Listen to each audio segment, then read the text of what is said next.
Parce que chez eux, il n'y a rien. C'est pourquoi ils viennent surmerger Kinshasa. Même quand vous créez l'autre ville-là, ça sera pratiquement la même chose. Nous allons encore retourner nous mettre ensemble pour discuter pratiquement pour le même problème. Donc, j'ai dit, créer une nouvelle ville, ce n'est pas si mauvais que ça. Mais je pense que pour le moment, ce n'est pas nécessaire. Est-ce que vous êtes content de la manière dont certains de nos compatriotes se comportent vis-à-vis du président élu, Félix-Antoine Tshisekedi, de leur langage, de leur comportement? Non, mais je dirais non, parce que la manière d'agir par rapport à celui qui nous représente actuellement, parce que au-delà de la personne de M. Félix-Antoine Tshisekedi, il incarne la République. Il incarne la République. Quand on est républicain, on est nationaliste, nous devons respecter cela parce que c'est lui qui est le symbole de l'unité nationale. C'est le président à nous tous. On ne refuse pas. On n'est pas dans une dictature. Nous laissons libre champ que les gens s'expriment ou critiquent en termes des idées, pas en termes de personnes, en termes d'individus. Ce que nous voyons à la diaspora, c'est aller au-delà du tendement. Bonjour, chers téléspectateurs de la Voix de la démocratie congolaise, Panorama d'Afrique. Merci de vous être branchés très nombreux sur votre radio-télévision qui émet depuis New City avec votre serviteur de tout le temps, Don Kayembe, la Voix de la démocratie congolaise, Panorama d'Afrique. C'est votre radio-télévision de prédilection. Donc aujourd'hui, dans notre émission Analyse et décryptage de l'actualité africaine et de sa diaspora, Don Kayembe reçoit pour vous un Congolais de la diaspora du nom de Ajay Yambi Rumbi, un Congolais vivant en Turquie. Il est ingénieur en génie informatique. Il est maintenancier en système et réseau informatique. Alors, comme préoccupation, il est entrepreneur. Monsieur Ajay Yambi Rumbi se déclare aussi comme un activiste congolais. Et alors, il s'intéresse beaucoup à la situation sociopolitique et culturelle de son pays, c'est-à-dire la République démocratique du Congo. Monsieur Ajay Yambi Rumbi, il nous dit qu'il est intéressé dans la plateforme politique Lamouka. Cette Lamouka que nous allons présenter en 3 phases, est-ce que c'est Lamouka originale, c'est-à-dire Lamouka tel que c'était conçu en Genève, ou bien c'est Lamouka Fayoulou Muzito, ou moins encore Lamouka Katumbi Bemba. Donc, ensemble avec notre invité du jour, nous allons essayer un peu de découvrir. Bonjour, monsieur Ajay Rumbi. Bonjour, monsieur Dié Kayembe. Nous sommes très contents d'être avec vous aujourd'hui. Alors, je voudrais qu'on parle vraiment de notre pays. Et avant qu'on parle totalement de ce pays-là, je voudrais d'abord que vous nous disiez un peu quelque chose sur vous, sur la génie informatique comme maintenancier, système et réseau informatique. C'est la technologie de l'heure. Est-ce que vous pensez que vous pouvez amener cette technologie chez nous? Oui, effectivement. Je commence déjà par dire merci de m'avoir invité parmi vous. Par rapport à ce que j'ai fait comme étude, la maintenance et puis la computer réseau, computer engineering, comme on l'appelle ici. Oui, c'est très important parce que nous constatons que l'Afrique est un grand chantier. L'Afrique a besoin de ses fils et filles. Surtout dans ces filières-là, ça demande beaucoup. Ça demande de l'énergie, ça demande de la connexion, ça demande que la plateforme soit un peu fiable pour que nous puissions nous mouvoir. Donc, je pense que la République démocratique du Congo, face aux enjeux de l'heure par rapport à ces problèmes, il a besoin d'être informatisé. Et voilà que nous, les fils et les fils de ce pays-là, qui avons choisi cette filière-là, nous avons une importance capitale par rapport à celle-ci. Donc, je pense que c'est la technologie aujourd'hui, comme vous l'avez insinué dès le début, est très important. Et voilà, tant que nous essayons un peu de réfléchir par rapport à notre pays, parce qu'il y a des logiciels qui doivent être créés, qui doivent être mis en œuvre pour gérer notre pays. Donc, c'est un peu Effectivement. ça. Est-ce que Je vous ne pouvez vais un peu pas nous clarifier, étaler ça sur le c'est plan. vraiment à mon niveau où j'ai du mal à comprendre. maintenance en système et en réseau. Est-ce que les réseaux n'est pas un système?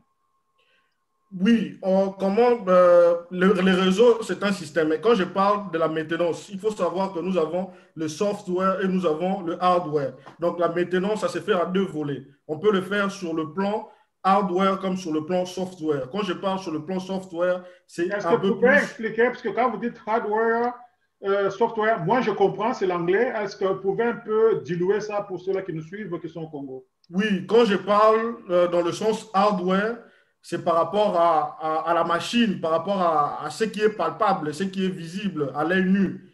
Mais quand je suis un peu plus sur le software, c'est par rapport au logiciel que vous utilisez, ce que l'homme ne peut pas voir avec les yeux. Donc, c'est ce que je peux dire, ce qui se cache derrière la Le machine, hardware, derrière l'application. c'est Donc, ça. pour être un peu plus terre à terre. C'est bon, maintenant nous allons maintenant dans le vif du sujet. Le vif du sujet, c'est nous allons parler du nationalisme congolais. Quand je partageais avec vous, vous m'avez fait savoir que vous êtes un activiste congolais avec penchant vers l'Amouka. Et il y a trois phases de l'Amouka jusque-là. L'Amouka originale, tel que c'était conçu à Genève, et la personne qui avait donné ce mot-là, c'était le président actuel, Félix Antoine Tshisekedi. C'est lui qui dit que c'est moi qui ai donné ce nom-là. Et le processus a fait qu'il s'est désengagé à cause de la malversance de ceux avec qui il partageait. Il voulait faire le malin. Il les a quittés ensemble avec M. Kamere. Et Lamouka est resté. Et puis, il s'est encore éclaté en deux. De quel Lamouka En fait, je suis dans la Mouka originale, la Mouka qui était dès le début, qui qui a n'existe plus? découlé du président de la République, M. Félix Antoine Tshisekedi. Effectivement, voilà que nous nous sommes encore remis ensemble. Donc, j'espère que vous comprenez ma logique. Donc, je suis dans cette Lamouka-là originale. Donc, il n'y en a pas deux, il n'y a qu'un seul Lamouka. Ok. Alors là, je voudrais qu'on en parle un peu plus. Retenez ceci. Quand Lamouka s'éclate avec le retrait de Félix Antoine Tshisekedi et Vital Kamere, l'autre Lamouka est resté et nous a amené leur candidat commun du nom de Martin Fayoulou. On va vers les élections. J'insiste sur le point. Monsieur Moïse Katumbi dit ceci. J'ai voté pour mon frère et ami Félix Antoine Tshisekedi. Première étape. Deuxième étape, le même Katumbi dit nous allons faire une campagne à l'américaine. Le même Katumbi, en troisième phase, il revient pour dire écoutez, après que Félix soit élu, nous sommes dans une. Il dit je suis dans l'opposition républicaine. Comment pouvez-vous concilier la même personne en trois phases? Non, mais en fait, bon, il y a un petit bémol dans ce que vous dites.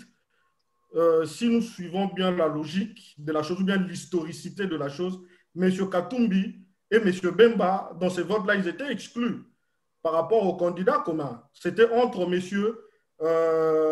Fayoulou et le président de la République actuel, M. Antoine Félix Tshilombo et M. Matungulu, si je ne me trompe pas. Donc, la chose s'était passée entre eux. C'est après que, quand ils se sont finis de se voter entre eux, ils sont venus. Monsieur Katumbi a fait une motion pour dire que non, mais il n'y a pas moyen que nous puissions refaire ces élections-là. Bon, Monsieur Félix, étant que démocrate, il a dit que non, moi je pense que nous devons continuer dans cette logique-là. Mais au fur et à mesure, nous avons constaté qu'après, le président de la République et monsieur Kamere se sont désistés. Ils ont quitté le bateau, la Mouka. Donc, je vous épargne les détails. Mais je pense que jusqu'à ce jour, monsieur Katumbi et monsieur Bemba ont toujours été, sont restés cohérents par rapport à leur démarche. Mais bon, ce que vous constatez aujourd'hui avec monsieur Fayoulou et monsieur Mozito, c'est ben, je ne parlerai pas d'incohérence, Parce que c'est jusqu'à présent, preuve du contraire, nous pensons que M. Fayoulou est encore avec nous. Ah bon? Ça c'est du nouveau. Non, mais parce que jusqu'à présent, il n'a pas quitté la Mouka. Il n'a pas dit Mais de ils ne manière sont pas en formelle. symbiose non plus avec Katumbi et Jean-Pierre Bemba. Ça, il ne faut pas se voiler la face. Oui, mais nous restons légalistes. Nous restons Vous légalistes. qui? Donc, ce n'est pas nous, M. Jean-Pierre Bemba et M. Katumbi. Nous restons légalistes. Ce n'est pas un Alors, individu qui va venir quel dire casser de les autres dans Mouzito la Mouka. et Martin Fayoulou? Ils sont illégaux? Non, mais ce que M. Fayoulou a fait autrefois, nous ne sommes pas d'accord par rapport à ça. Il n'a pas ce quitus-là pour exclure les autres dans la Mouka. Notre charte ne le prévoit pas. Exactement. Alors, c'est pourquoi je disais ceci, qu'il y a un morcellement de la Mouka et que vous semblez ne pas reconnaître. Alors, je reviens toujours, avant de quitter la Mouka, M. Félix Tshisekedi, après la dissolution de la coalition FCC-Cash, il fait recours à Katumbi, il fait recours à Bemba. Ils se sont rencontrés plus d'une fois. Qui d'entre eux est plus nationaliste que les autres? Bon, je pense qu'il y a un piège dans cette question. Parce qu'on est ensemble, je ne veux pas échauffourer les uns comme les autres. Je Non, on dirais est qu'ils sont tous, congolais, on se parle entre congolais. oui, je dirais qu'ils sont tous nationalistes. Hein. Ils sont tous nationalistes parce Ils que c'est sont tous l'intérêt commun qui nationalistes les quand réunit ils souvent. disent moi je serai dans l'opposition républicaine et l'autre te dit non mon frère viens pour l'intérêt national viens on travaille. Qui a Oui, fait un pas vers l'autre? effectivement. Mais avant cela, il y avait des préalables que nous avons posés à Lesquels par monsieur exemple Fayoulou. puisque ça semble ne pas marcher? Non, mais au fur et à mesure, nous avons vu que le président s'est émancipé parce qu'il y a belle lurette. Nous étions en train de dire à monsieur le président de se désolidariser de la Kabylie. Et effectivement, il a fait. Il a posé des signaux forts. Je ne vous rappelle pas son discours du 26, si je ne me trompe pas. C'était un discours fort et qui a mis tout le Congolais d'accord. C'est par rapport à ça, le président nous a séduits. On a dit, mais pourquoi pas tendre la main parce qu'il a fait ce que nous avons demandé. Alors comment pouvez-vous parler de la cohérence quand vous dites non, vous êtes dans l'opposition républicaine, il y a les châteaux en carton qui tombent, c'est-à-dire la coalition FCC cash, et puis vous revenez encore au pouvoir. De quelle opposition faites-vous finalement? Non, mais en fait, nous ne sommes pas venus de nous-mêmes. Nous ne sommes pas venus de nous-mêmes. Mais C'est le Congo la qui nous a... cohérence ne vous demande pas de revenir, même si on vous appelle. Vous pouvez dire, OK, merci, votre appel, merci beaucoup. Nous restons toujours dans le contrepoids, mais pas vous mettre mal à l'aise, mais vous accompagner tout en préparant aussi notre tour. Non, on pouvait rester bien de notre coin, mais bon, quand le président nous appelle, il nous demande de lui accompagner. Nous n'allons pas l'accompagner dans l'opposition.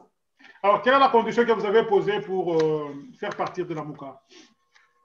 Plutôt pour faire partir, je voulais dire, de l'Union sacrée. Je tiens à signaler que l'Union sacrée, c'est un concept français. Ce sont les Français qui avaient créé ça à la Première Guerre mondiale. Quand il y avait dissolution, donc il n'y avait pas vraiment la cohésion entre Français à la Première Guerre mondiale. Il y avait des crises sociales, des crises politiques.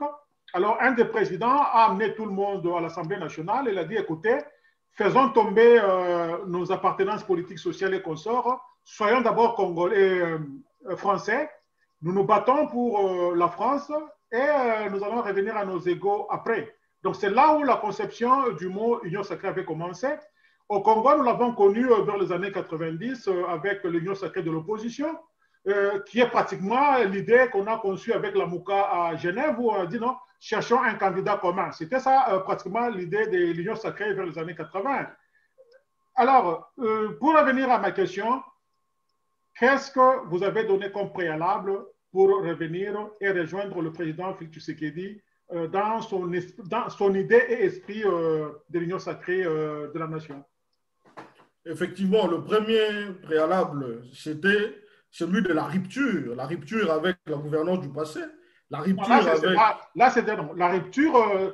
Ça s'est fait après la création de l'Union sacrée. Ne me dites pas que vous parliez déjà avec lui de l'Union sacrée avant que lui-même ne parle de l'Union sacrée quand même. Non, mais bon, je vais essayer un peu de nuancer. Quand je parle de la rupture avec l'ancien régime, il n'est pas seulement ici question des personnes ou des individus, même de la manière de faire par rapport à la gouvernance, à vrai dire la bonne gouvernance, par rapport à la gestion, la rupture par rapport à ce qui se passe chez nous à l'est du pays. Donc je pense qu'on se circonscrit dans ce cadre-là. Donc je pense que c'est l'une des détails que nous avons posé au président de la République. Et non seulement ça, il est évident aussi, parce que bon, quand vous appelez les gens à venir vous accompagner, on ne croise pas le main. On ne croise pas le main. On doit mettre la main dans la pâte parce on va aussi répondre d'une manière ou d'une autre par rapport au bilan du président de la République. Mais tout à fait, quand il vous appelle, vous venez avec des conditions et puis vous claquez la porte et puis vous revenez. C'était vraiment la saga là. Non, mais bon, on est en politique. On est en politique. Quand on claque la porte, ça ne signifie pas. C'est aussi une manière de faire pression. Alors, qu'est-ce que le président vous a donné pour revenir à la table? Qu'est-ce qu'il vous a donné? Qu'est-ce qu'il vous a donné comme assurance et quel poste et consort? Non, mais bon, je pense que c'était juste un malentendu. Vous l'avez écouté comme moi. L'audio qui a fuité, celui de M. Jean-Marc Aboud. Cela a échauffouré les esprits. On n'était pas d'accord par rapport à ça. Donc, il fallait une réaction rapide, mais juste après, on s'est ressaisi pour dire que c'est d'abord le Congo qui prime. Mais pensez aussi aux sorties intempestives de votre honorable Mouyoni qui s'est fait vedette en disant tout ce qui s'est passé au-dessus de sa tête. Hein. Ce n'était pas aussi propre. Bon, alors, avançons quand même, on n'est pas là pour discuter les individus, nous parlons des faits. Je parlais ici qu'aujourd'hui nous allons parler de la nation. D'abord, nous définissons un nationaliste comme quelqu'un qui met la nation au-dessus de tout dans la manière d'agir et de penser. Il met en valeur le sentiment d'appartenir à une culture, une langue, une religion commune et un patrimoine commun qui est la République démocratique du Congo, c'est-à-dire la nation. Et nous définissons la nation comme un ensemble de personnes vivant sur un territoire commun, conscient de son unité, constituant une entité politique ou sociale. Mais ce que nous voyons dans la diaspora vis-à-vis des autorités élues et légalement établies, ça n'a rien d'un nationaliste. Est-ce que vous êtes content de la manière dont certains de nos compatriotes se comportent vis-à-vis du président élu, Félix-Antoine Tshisekedi, de leur langage, de leur comportement? Non, mais je dirais non, parce que la manière d'agir par rapport à celui qui nous représente actuellement, parce que au-delà de la personne de M. Félix-Antoine Tshisekedi, il incarne la République. Il incarne la République. Quand on est républicain, on est nationaliste, nous devons respecter cela parce que c'est lui qui est le symbole de l'unité nationale. C'est le président à nous tous. On ne refuse pas. On n'est pas dans une dictature. Nous laissons libre champ que les gens s'expriment ou critiquent en termes des idées, pas en termes de personnes, en termes d'individus. Ce que nous voyons à la diaspora, c'est aller au-delà du tendement. C'est sortir au-delà du tendement. On n'est plus dans la norme, on est en dehors de la norme. Donc, je pense que le président qui incarne l'unité nationale mérite le respect. Donc, tout à fait, pas d'accord avec ce qui se passe dans la diaspora. Mais bon, et puis il faut aussi nuancer, c'est quelle diaspora en quelque sorte. Parce que la diaspora avertie, la diaspora instruite ne marche pas dans cette logique-là. Et puis vous allez vous-même constater que les gens qui insultent les institutions, qui insultent le président de la République, vous sentez que même dans leur manière de penser, il n'y a aucune cohérence. Donc, je ne peux pas m'attarder à commenter sur ce genre de personnes. Donc, nous savons les identifier, nous savons qui font cela. Mais aujourd'hui, tous les Congolais sont d'accord pour se mettre ensemble par rapport à leur pays, par rapport à la République. Donc, Je pense que c'est ça le plus important. Mais, monsieur Agé, vous suivez comme nous, puisque c'est quelque chose que vous venez d'épingler, je ne voulais pas m'attarder là-dessus, mais comme vous l'avez cité, je reviens.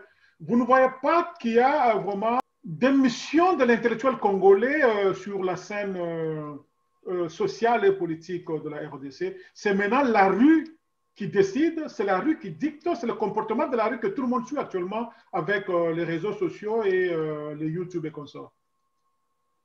Effectivement, cela pose un grand problème parce que la grande majorité avec les réseaux sociaux actuellement qui est accessible à tout le monde, cette crème intellectuelle congolaise, au fur et à mesure, elle est un peu disparaître. Mais bon, mais je pense que c'est l'élite qui doit essayer un peu de pallier par rapport à ça. Parce que euh, ce qui compte par rapport à ce qui compte par rapport à la République, c'est l'élite qui doit donner les tempos, les tempos. C'est l'élite qui doit jouer les tempos et puis la masse qui doit suivre. Parce qu'on n'a pas d'autre, on n'a pas une autre manière de faire par rapport à celle-ci. Déjà, ce que vous faites, c'est un travail louable que nous devons féliciter, que nous devons encourager. Mais le problème aussi, ça part de pair avec ceux qui nous gouvernent. Ceux qui nous gouvernent.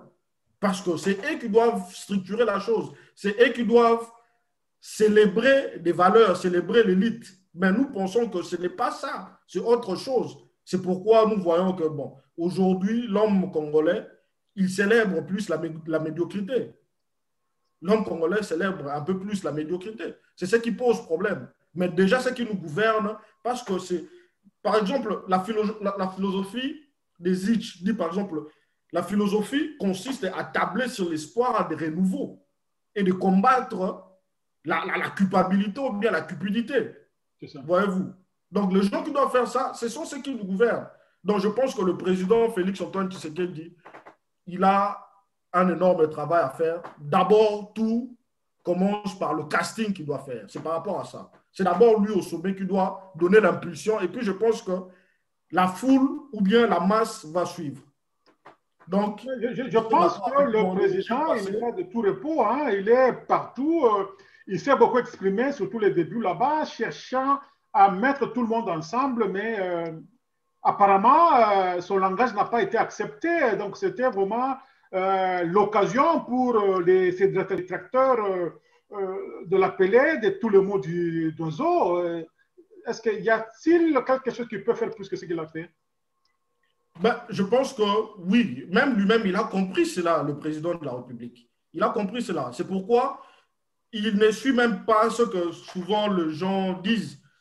Il ne suit même plus ça, parce qu'il a compris cela. Même ce qui se raconte de son côté avec nos frères de l'UDPS, même ce qui se raconte de l'autre côté, je pense que le président n'est pas là. Mais ce qui est à faire maintenant, ce n'est pas seulement de dire. Maintenant, il faut poser des actes.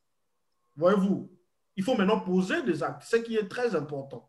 Il faut d'abord poser des actes. Mais le mécanisme, c'est lui qui en a, il a le pouvoir, et puis il sait quoi faire avec. Ok, maintenant, parlons des actes. Il a fait les déplacements en début de ce mois. Il est allé le Maghreb. Il était dans le Maghreb, plus particulièrement en Égypte. De là est née l'idée de la construction d'une ville nouvelle, Kitoko Ville. Et je vous ai vu agir sur les réseaux sociaux avec fermeté. Votre point de vue sur ce point-là?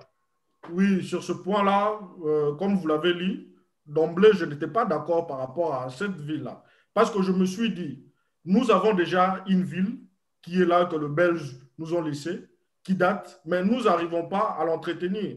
Nous n'arrivons pas à structurer cette ville-là. Nous n'arrivons pas à en dégorger cette ville-là. Et non seulement ça, il y a plusieurs préoccupations qui nous préoccupent d'envergure, qui est très important, parce que je ne vois pas pourquoi aller dilapider des milliards de dollars pour construire une nouvelle ville, pendant que nous devons travailler sur la production. Là, c'est mon avis à moi. Je me dis que nous devons travailler, nous devons produire, c'est ce que nous devons faire.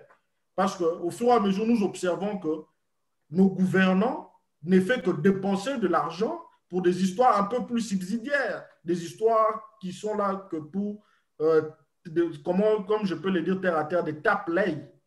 Voyez-vous. Et pourtant, il y a des histoires très importantes. Aujourd'hui, les gens sont en train de se plaindre. Il n'y a pratiquement pas de l'eau, il n'y a pratiquement pas du courant. Donc, on devait réfléchir Quand dans vous ce sens. parlez des choses subsidiaires, une nouvelle ville à Kinshasa, elle est plus que nécessaire. Pourquoi? Puisque Kinshasa a été conçu pour 4 millions d'habitants. Aujourd'hui, la pression est jusqu'à entre 12 et 15 millions d'habitants. Donc, vous voyez qu'il y a surpopulation.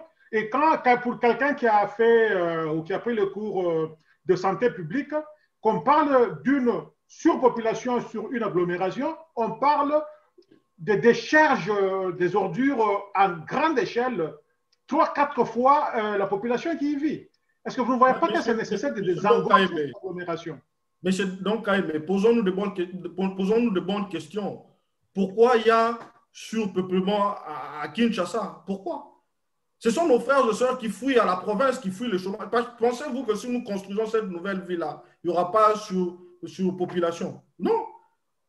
Nous allons revenir à la même logique du début pour constater que même là où on part, il y aura encore. Parce que ce sont la plupart des gens qui viennent surmerger Kinshasa, ce sont des gens qui viennent du province. Nos frères du Kasaï, nos frères du Bas-Congo, nos frères du Katanga, tout cela. Donc nous devons avoir une politique. Comment faire pour mettre ces gens-là à l'aise chez eux? Parce que chez eux, il n'y a rien. C'est pourquoi ils viennent surmerger Kinshasa. Même quand vous créez cette autre ville-là, ça sera pratiquement la même chose. Nous allons encore retourner nous mettre ensemble pour discuter pratiquement pour le même problème. Donc, j'ai dit, créer une nouvelle ville, ce n'est pas si mauvais que ça. Mais je pense que pour le moment, ce n'est pas nécessaire.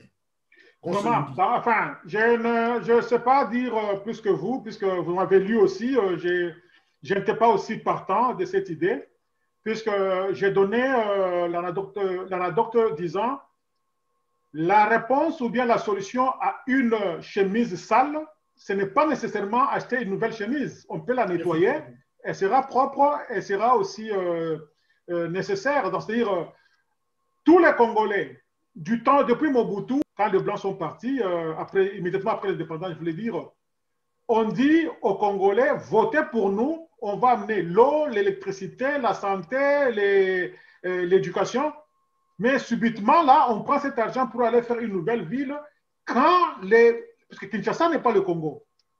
Donc, si on prend des milliards de dollars pour investir dans des nouvelles villes, en commençant par Kinshasa, mais ceux-là qui vivent toujours dans l'ancienne ville, ils n'ont pas l'électricité, ils n'ont pas les structures de santé. Quand les autorités sont malades, on les voit évacuer un à un vers l'extérieur.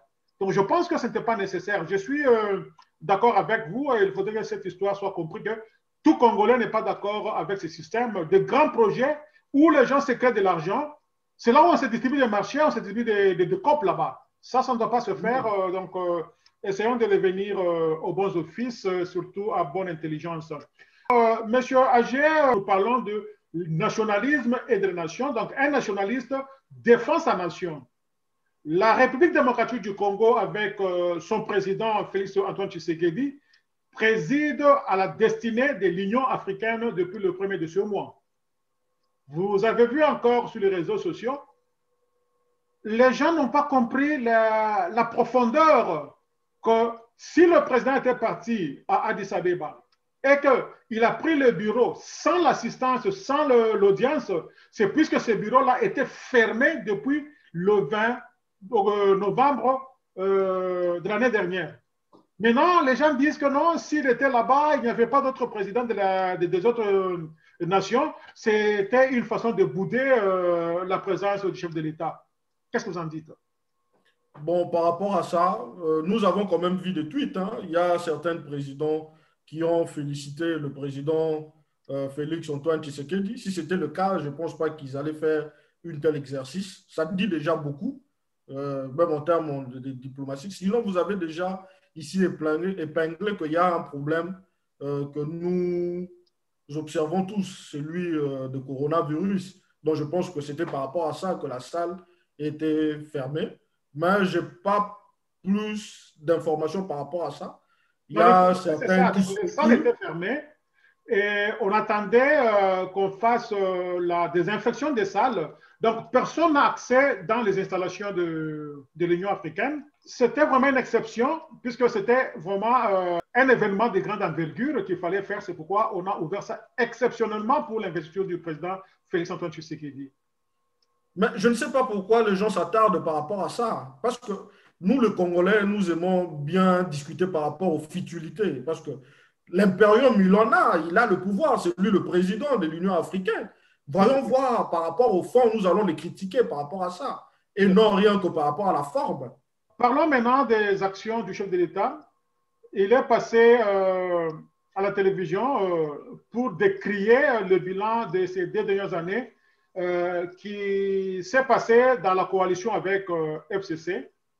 Et maintenant, nous sommes dans une phase de transition où nous attendons un gouvernement très bientôt. Qu'est-ce que vous pensez, puisqu'il y a des bruits qui courent qu'il faudrait réduire le nombre des ministères? On parle de 45, passer de 65 à 45. Vous pensez que c'est beaucoup fait ou bien il faut faire davantage? Non, ben, moi, je pense que j'irai un peu plus loin pour dire qu'il faut faire davantage parce que par rapport à notre pays, c'est de trop. C'est de trop parce que c'est pas normal un pays aussi pauvre que la nôtre, que nous puissions avoir des gouvernements éléphantesques. Je pense que nous devons réduire la taille du gouvernement. Jusqu'à Et puis, combien à peu près? non seulement ça, nous devons aussi penser à réduire leur émolument. C'est très important parce que, comme vous le savez, le président, il a comment je peux le dire, le peuple d'abord, qui est pour lui un champ de bataille. Donc je pense que quand on parle du peuple d'abord, nous devons réfléchir en termes de l'intérêt du peuple. On peut observer avec l'histoire, il y a le président, je crois, du Burkina Faso, à l'époque, il a eu à faire ça. Il a réduit les trains de vie de ceux qui gouvernent. Je pense que si le président Félix fait aussi de la sorte, ce sera une bonne chose par rapport à notre pays. Il est non seulement Vous proposez un gouvernement de taille, mais il faut réduire aussi le moyen que l'État débourse pour tous ces gens qui gèrent la République. Exact. Maintenant, ma question est celle-ci. Vous proposez quel nombre de ministères? Par rapport au nombre de ministères, je dirais 30, ça va. Oui. Pour moi, 30, ça va. Ça va. Donc, 30, c'est-à-dire ministre et vice-ministre. Oui, ministre. Parce Non. qu'aux États-Unis, c'est un pays continent où vous n'avez que 22 ministères, 22 seulement, pour un pays comme. Et puis, vous savez, il y a encore un problème quand nous parlons de la gestion de train de vie. Vous avez au niveau national le Sénat, le Parlement, le gouvernement et le président, puisque le président, c'est l'institution, ce n'est pas la présidence.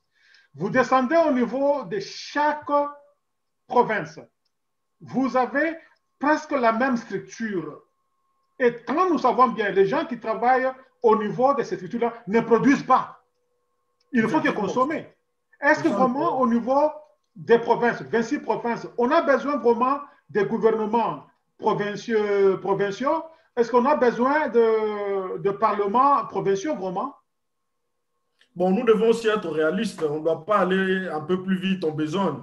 Non, parce qu'on risque je comprends, mais est-ce que c'est nécessaire? C'est ça ma question. Est-ce que c'est nécessaire d'avoir ces gens-là? Bon, je pense que oui. Parce que le Congo, c'est tout un continent. Je pense que oui.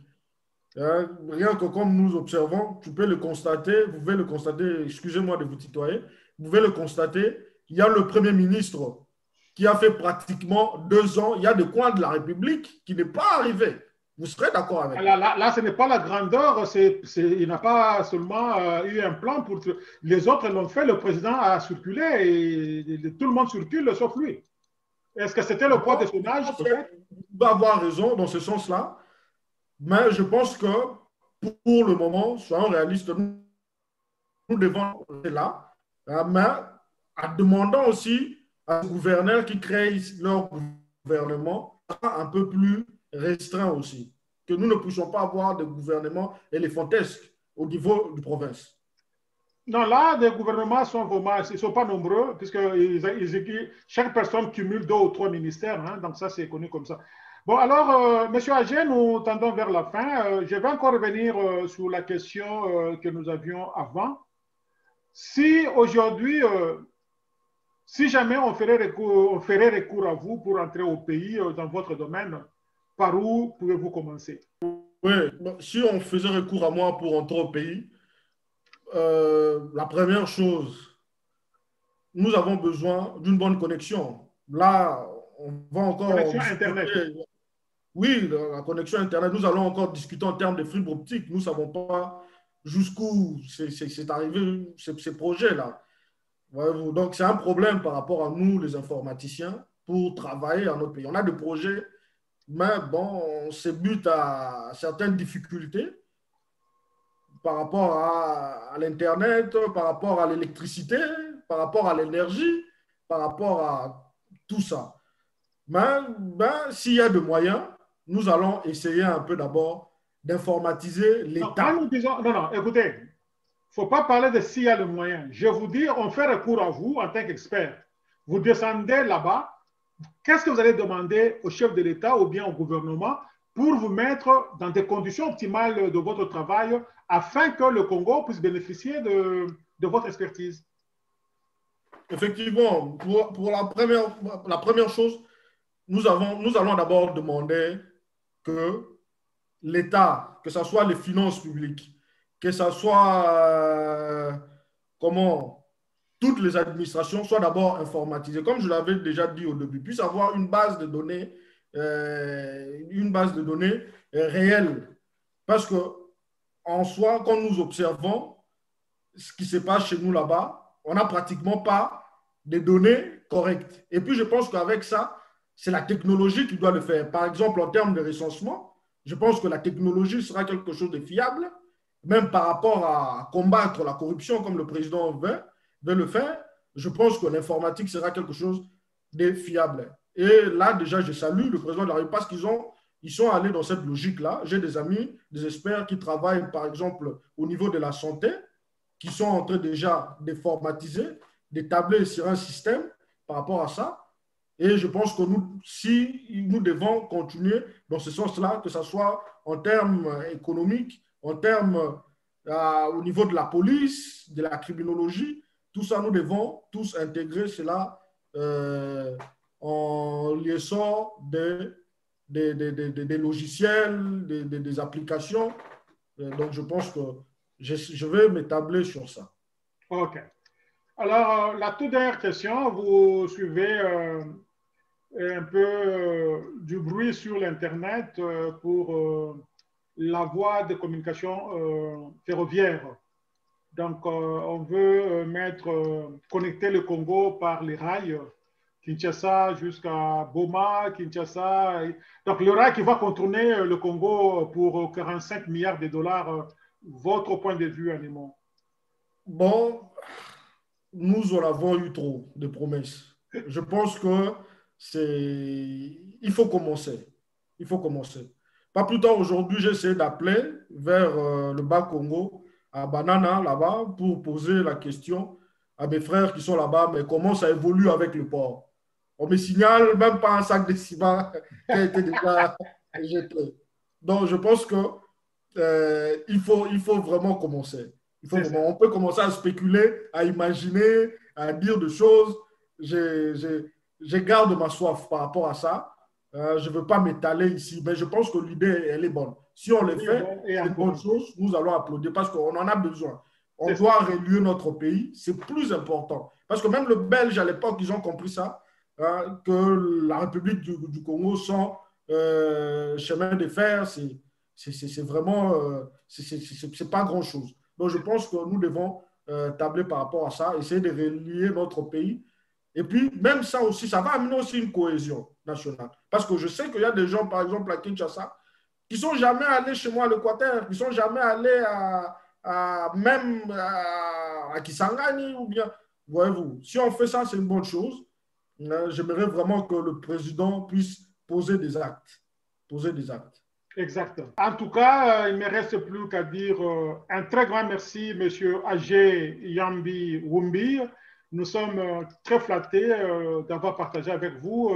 Nous avons planifié cette interview pendant très longtemps et finalement, on l'a eu. Alors, grand merci et à la prochaine. Monsieur Dan, le plaisir, elle est partagée. Je suis vraiment très ému et très ravi par rapport à ces services que vous rendez à la République. Elle est très énorme. On ne peut que vous jeter des fleurs et encourager ce que vous faites. Vraiment, un très grand merci. Ok, merci et à la prochaine. Je sais qu'il fait très très tard chez vous là-bas. C'est vers 23 heures déjà. Je m'excuse pour le temps que vous avez accordé. Bon, je vous en prie. Pour parler République, on est surexcité. Ok, merci beaucoup. À la prochaine, monsieur Agé. Merci à vous autant. À vous qui nous suivez, nous disons grand merci. Nous continuons à travailler sur la voie de la démocratie congolaise panorama d'Afrique. Nous espérons que des émissions comme ça sont des émissions qui cherchent à nous mettre ensemble pour la cohésion nationale, qu'on essaie un peu de parler de notre pays. Et surtout, quand on parle des nationalistes, nous devons défendre le pays et ses animateurs. Donc, les autorités du pays doivent être respectées. Nous sommes à l'extérieur où, quand vous dites que je suis congolais, on vous dit, mais vous les Congolais, qu'est-ce qui ne va pas? Vous n'aimez pas votre pays. Donc, quand il y a quelque chose qui se passe, un Congolais qui vient nous dire Congolais, nous sommes Congolais, unissons-nous, là où ça ne va pas, mettons-nous ensemble et marchons. Commençons d'abord par aimer le pays et respecter les autorités que nous avons mises en place, qu'on les aime ou pas, ils sont à la destinée de notre pays jusqu'à la fin de leur mandat. C'est de cette manière seulement que nous allons récupérer la fierté et surtout le salut dans ce pays-là et travaillons ensemble, mettons nos connaissances ensemble pour le développement de ce pays qui est pour nous notre chère mère. Donc c'est l'unique pays où vous pouvez être à l'extérieur, vous avez de nationalité, vous restez congolais. Alors, merci beaucoup. C'était donc KMB depuis New York City pour la voix de la démocratie congolaise au Panama d'Afrique. En attendant, ciao.